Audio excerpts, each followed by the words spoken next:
Hey guys, I think this is a brilliant idea that I came up with. I don't know if you will or not. We'll find out if this gets any views and comments. But I'm going to do a breakdown today. The breakdown that I'm going to do is of the Columbus Police Civilian Review Board meeting. There was a meeting the other day. This is on February the 7th, 2023. I saw this case that was absolutely mind-boggling. The ignorance on display during this meeting. I'm trying not to swear because I want this to be okay, but it's hilarious the amount of stuff that these people don't know and that get wrong. And these are the people that are telling police officers how to do their job. So I figured what I'm going to do today is I'm going to provide a live breakdown of a Columbus Police Civilian Review Board meeting. I edited down what was like a 17-minute segment of the live stream. It was a 3-hour live stream that's still up on YouTube if you want to watch the entire thing on the City of Columbus YouTube channel. But I took the 3 hours, I edited it down to 17 minutes, and I edited that down even further to about 7 minutes and 30 seconds because I get a little bit long-winded sometimes. But what we have is a complaint that was filed with the Office of the Inspector General. The Office of the Inspector General did the investigation where they pulled all the body camera footage, the police reports, the CAD reports, cruiser video, witness statements from the people who called in and made the complaint.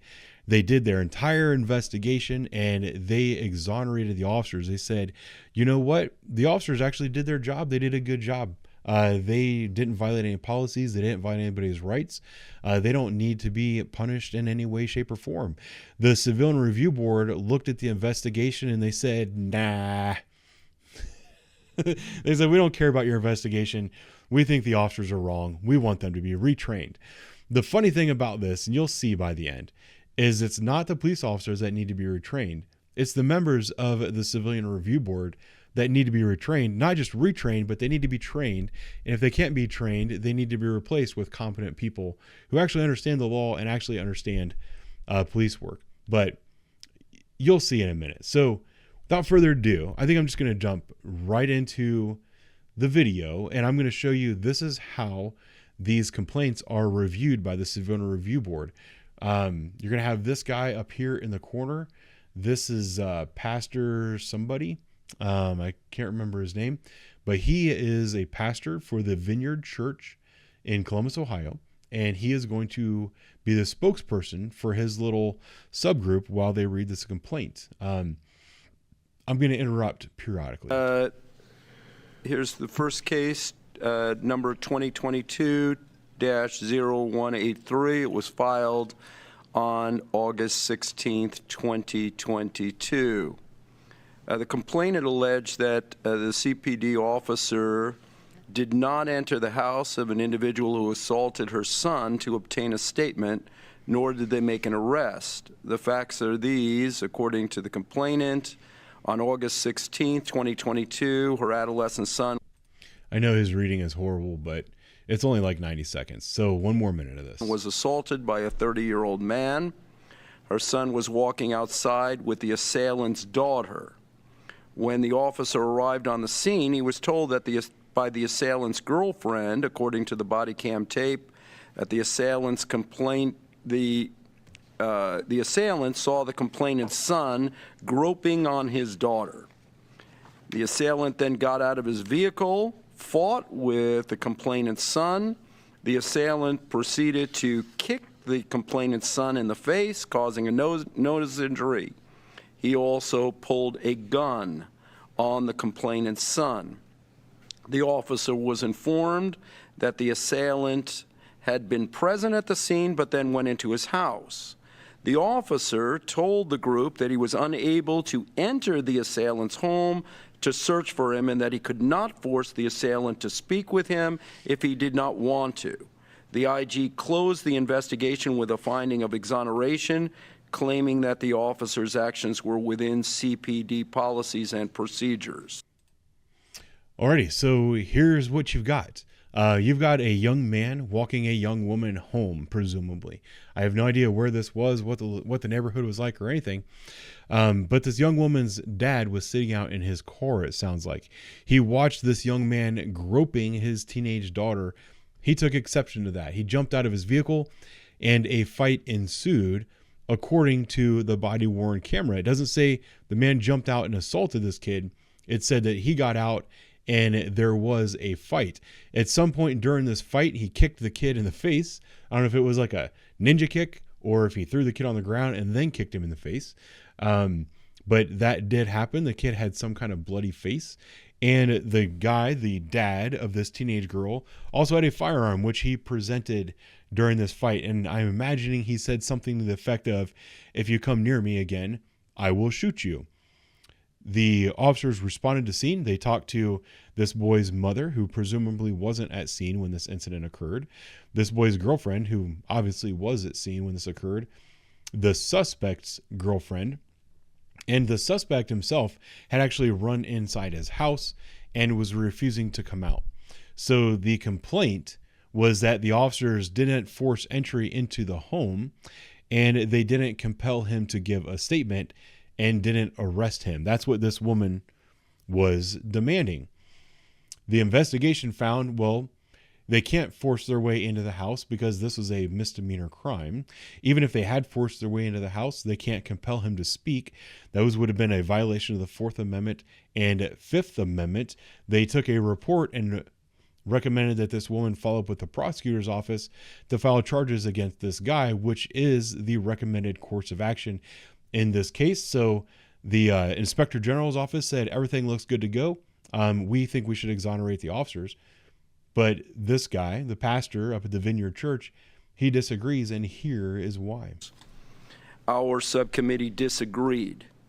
The misdemeanor policy that was cited as the basis of the officer's response, that he could not enter the house of the assailant, may not be applicable because the assailant's actions may in fact be a felony. There are two criminal acts alleged. One is an assault based on the fact that the assailant allegedly kicked a minor in the face. The second is that he pulled a gun on the minor. In addition, the police report was insufficient. It did not accurately reflect the events that transpired. We recommend that the allegations be sustained and that this be sent to the police chief for additional training of the officer. That's kind of mind-boggling. So they're saying that the described attack could have been a felony. They also believe that there were two assaults that occurred, one when the guy got kicked in the face, one when the alleged suspect pulled out a firearm. Where to start? We're going to get into the difference between, well, I even made a video on this a few months ago where, drawing your weapon is not assault, not in Ohio, not per the Ohio Revised Code or ORC. Shooting at somebody, pointing a weapon at somebody and pulling the trigger, that would be an assault. Whether you hit them or not, it would still be an assault. Pointing a gun at somebody and threatening them with it is menacing, which is a misdemeanor. Misdemeanor threats, menacing threats, saying, I'm going to kill you, threatening to commit or causing another person to believe that you are going to commit an act that will cause serious physical harm to that individual. That is aggravated menacing, a misdemeanor of the first degree. For some reason, this group of people thinks that just because of their belief, the officers had the ability to bypass the Fourth Amendment and the Fifth Amendment, and they think that the officers need to be retrained. That leads to a little bit of a back and forth, and I don't know, I was really chuckling when I watched this because one of the advisors to the Civilian Review Board used to work for the city prosecutor's office. So she chimes in here in a moment and will try to explain to them that these were not felonies that occurred. These were, in fact, misdemeanors. There's a little back and forth there, and I'll get into that. I'll come back when it's time. Yes. Board member, during the course of discussing this within your So the woman that's speaking right now, she used to work for the city prosecutor's office. She would have the inside scoop on whether or not these are felonies or misdemeanors. Committee, did anybody reach out to seek legal advice about whether or not those facts would or would not support a misdemeanor versus a felony? We did not reach out. No, but I did look up the revised code definition for. So the reason they didn't reach out for legal advice is because this woman right here is actually an attorney. She's chief counsel for the Ohio Public Defenders, whatever. It just says Ohio Public Defenders. So presumably she's an attorney that practices criminal law because she has to defend people. So she says, we didn't reach out to counsel, but I looked at the ORC and I determined that this was most likely a felony. Felonious assault. Okay. Which is how we reached the conclusion that it would not be a misdemeanor. That if alleged, if true, that those facts would support a felonious assault allegation against the teenager. Okay, the reason I asked the question is that having my prior experience as a city prosecutor would suggest that those facts as described, again, I didn't see everything, would only support an aggravated menacing and a misdemeanor assault. Now, so again, there can be a conversation about whether or not my interpretation is accurate or their interpretation is accurate, but in terms of whether or not the officer did or did not follow policies or practices or procedures, I think you have to think about what the instruction was regarding how they are to interpret those facts as to whether or not they're a misdemeanor or a felony. Purview. But in this case, the determination as to whether or not an officer did or did not follow policy has to do with how that officer did or did not interpret that policy, and that interpretation is itself a legal question. And so they would have to then get to what was he trained at the academy regarding what those facts and circumstances would or would not constitute in terms of is it a misdemeanor or is it a felony? And if he was trained, and again, I have not seen the entire allegation, but as it was described here, kicking another individual and then threatening somebody with a gun rather than kicking them with a gun or causing a broken bone or shooting at them, which would all clearly be felonious. He kicked him in the face Yes. and broke his nose. Yes. So he did have a broken bone. Here's another point that I want to bring up, and I actually have some materials ready for this particular part because she leaned in and said, oh, he did have a broken bone, he had a broken nose. Well, let's look at the Ohio Revised Code for felonious assault. We need to go down this road in order to determine whether or not these people know what they're talking about. The woman in the center is an attorney, right? So she should know the Ohio Revised Code, and she already said that she looked up the Ohio Revised Code. She determined that this was a felony. I'm not going to read all of this, but 290311, felonious assault under Ohio Revised Code. No person shall knowingly do either of the following: cause serious physical harm to another or another's unborn, cause or attempt to cause physical harm to another or another's unborn by means of deadly weapon or dangerous ordinance. Then the rest of them are all sexually transmitted disease type things. So we're going to focus on the A section with points 1 and 2. Did they cause serious physical harm to another person or that person's unborn, or did they cause or attempt to cause serious physical harm with a deadly weapon or dangerous ordinance? The broken nose is what they're saying is, oh, he had a broken nose. That was a serious physical harm, right? So therefore it's felonious. Well, then you have to look into the ORC definition of serious physical harm. Again, I'm not going to read all of this, but I'm going to scroll up a little bit. I'm going to tell you that the first bunch don't really matter. Like a physical harm that carries a substantial risk of death, that doesn't fit. Any physical harm that involves the acute pain of such duration and as to result in a substantial suffering that involves any degree of prolonged pain or intractable pain. And there's also one that I'm not going to read them all, but it's like permanent disfigurement or basically pain that lasts for an extended period of time, and broken bones typically fall into that category. The thing is, a broken nose doesn't fall into the category of a broken bone because your nose isn't actually a bone.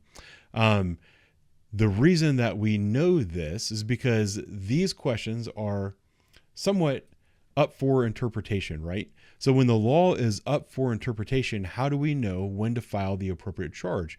We use judicial precedent.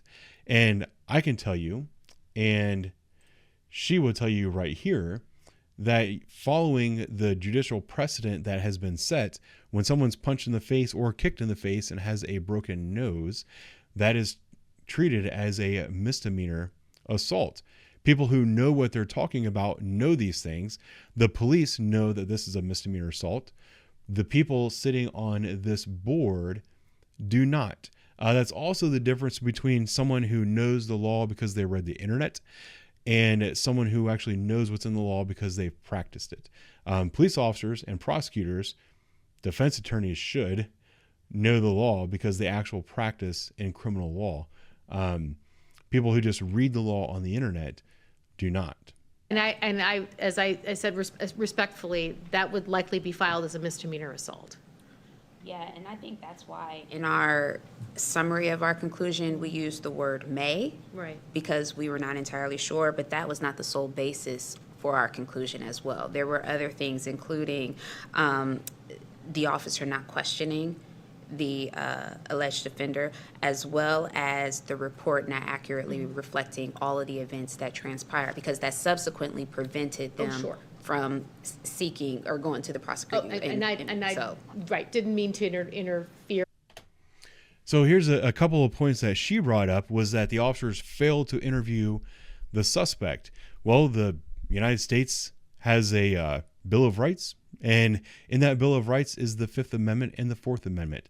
If you as a police officer go up and knock on somebody's door and they don't answer the door, can you just barge into their house and detain them? No, you can't. Even if the officers had a reason to get into that house, would they be able to force that guy to do an interview with them? No, they can't. The parts that we're not seeing here are kind of the reality of the situation, because what they're doing is they're reading statements made by the mother of this child who got beat up. She is making all these accusations of what the police did and didn't do, and they're just taking that verbatim. I'm willing to bet that the police officers went up to the house, knocked on the door, and the guy didn't come to the door. Therefore, they did not get an interview on him or attempt to get an interview on him. The Fourth Amendment and the Fifth Amendment are very important things to police officers and citizens. If you violate those, you might lose qualified immunity, which is not something that you want to have happen to you as a police officer, so you could be held civilly liable for violating someone's rights. If you were a police officer or you knew anything about police work, you would be aware of these things. These civilians are completely unaware of these things. Therefore, they're not qualified to tell the police officers that they did not do the right thing, particularly in this instance. Or to question that whatsoever. I'm just more thinking about the fact that in this particular case, the decision about whether or not it is or is not a misdemeanor or a felony makes the determination as to whether or not that officer can or cannot lawfully enter the residence or could not enter. I was under the impression. And that's actually not an accurate statement either. They could have been a felony assault and they still might not have gone into that house. Because if it's a felony assault, at least around here where I work, you contact a detective. It's a detective's investigation from that point on. If you call him and you're like, hey, this guy allegedly kicked somebody in the face and then he went into his house, he's in there with a gun, the detective would probably tell me, you know what, is the guy going to the hospital? Yes or no? If he is going to the hospital, I'm assuming there's going to be x-rays and stuff like that. He goes, just take a well-documented report. Do you know the suspect's name, address, and phone number? I said, yeah, this is his house. His girlfriend came out and gave me his name and address and phone number. I verified it on a computer. He'll say, okay, I will follow up with the victim later and collect the medical records to determine whether or not this was a felonious assault. And if it was, I will file a warrant for the suspect. The fact that it's a felony on scene does not change the fact that the Constitution of the United States applies. So that if you point a firearm at an individual, it's attempting to cause serious physical harm, which would make it a felony. So this woman right here is also an attorney. She works or used to work for the public defender's office.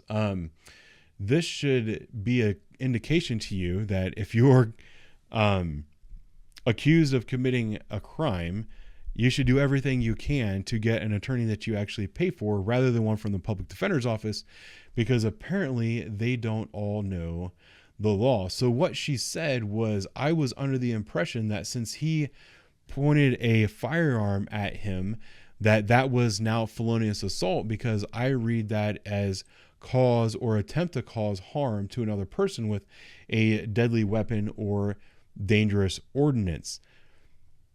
Pointing a weapon at somebody and threatening them with it is not cause or attempt to cause. Pointing a weapon at somebody and threatening them with it is aggravated menacing under the Ohio Revised Code. No person shall knowingly cause another to believe that the offender will cause serious physical harm to that person or property. And it goes through to all the other this, that, and the other thing. And then down here it says, whoever violates this section is guilty of aggravated menacing. Aggravated menacing is a misdemeanor of the first degree. It boggles my mind that there's an attorney sitting right here. There's an attorney sitting right here. There's an attorney sitting right here. And none of them are aware that there's a difference between menacing threats and an actual assault.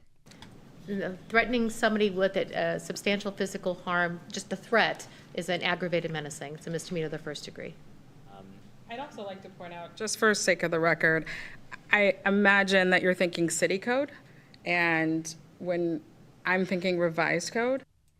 Oh, so she's saying, listen here, peasant, you work for the city, so you're thinking of city ordinances, and I'm thinking of revised code, so I'm right, you're wrong. Well, the problem is, lady, I'm looking at the Ohio Revised Code as well, and there is a significant difference between cause or attempt to cause physical harm using a deadly weapon or dangerous ordinance versus cause another person to believe that you will cause serious physical harm.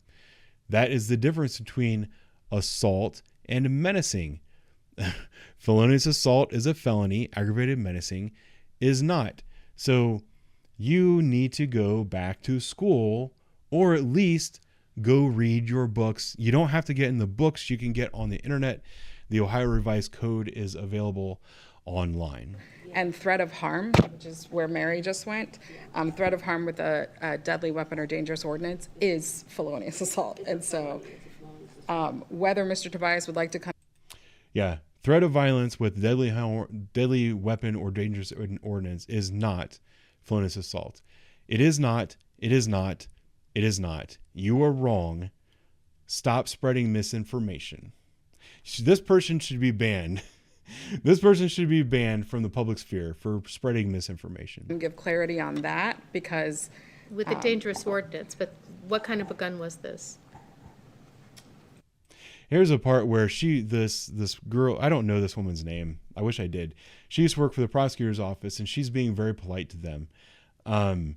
She's giving them every benefit of the doubt, even though she knows that they're wrong. I live in a world where I'd prefer you just say, look, you're wrong. Your interpretation of the law is wrong, rather than trying to play pity-patter with them. I don't know that, I don't think it's in the report, which all goes back to this report wasn't accurately completed.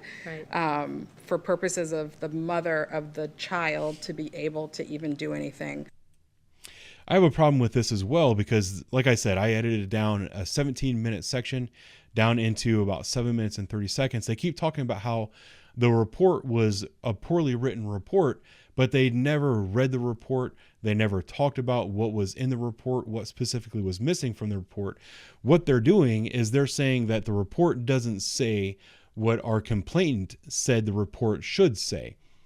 That doesn't make it inaccurate. There's a very good chance that this woman who called and complained on these officers is not telling the truth. That's actually what the IG's office found, was that the officers did all of the right things. They took a report, they did all the right things. We think they should be exonerated. For some reason, this group of people right here think that they know better than what the ORC says, knows better than what all the policies and procedures are, and that they know better than what the Inspector General's office is, when in fact they've demonstrated multiple times over that they're wrong. They don't know what they're talking about. I'll stop. About the assault that this adult So, committed. Chair Jackson, may Yes. I be recognized, please? In addition to that, I think it's important, I know some of you already know this, that it is ultimately the prosecutor's decision about whether or not to file charges based on information that's included in the U-10 report. And so I did not see this report beforehand, and I don't know if questioning of the intake office at the prosecutor's office happened to make a determination about what it was about said report, even if it was the report that was the reason in which charges were not filed. And so that is just also something to clarify. It is not the officer's ultimate decision. The officer can have a plethora of information in a report, and the prosecutor could still decide for one reason or another that charges aren't going to be filed. So that is just something to consider. The full discretion on whether or not to file charges is with the prosecutor's office. thank you. Any other? So the crux of what happened here is this was a misdemeanor crime. A report was taken. They were referred to the prosecutor's office. These people believe that the report was the major error and that this was a felony crime. They've been proven wrong on the felony stance 100%. And this person from the IG's office kind of already explained to them that, the officers might have taken a very good report, but the prosecutor decided not to file charges in this case. It's not necessarily because of the report that was taken. So right now they're about to have a vote on whether or not this complaint of exonerated should be changed to sustained, which means that these officers will now be required to face additional training to learn how to do something that they already know how to do, when it's the Civilian Review Board that doesn't know what they're doing. Let's see how they vote. The questions? We're prepared to vote. All in favor of the motion, come. So I'm going to pause it right here, and I'm going to say, instead of all in favor of the motion, I'm going to say, raise your hand if you're ignorant to the law and you shouldn't be telling police officers how to do their job. Because there's definitely a group of people that need to be retrained. And in this scenario, it's not the police. The police did nothing wrong. They're not the ones confused about the law. It's the Civilian Review Board that is confused about the law. If the whole point of the Civilian Review Board is to bring respect back to the police department, between the police department and the community, I think that it's every bit as important that you have a Civilian Review Board that actually knows what it is the police are supposed to be doing, so that they can accurately articulate that and convey that to the public. What we're seeing right here is 1, 2, 3, 4, 5, 6, 7, 8 people who are admitting that, well, they're not willing to admit it, but they are completely oblivious to the law, and they're trying to punish police officers because of their own ignorance. It's actually quite the reflection of what's happening in our society right now. Those are my thoughts for today. Thank you for watching. I'll talk to you soon.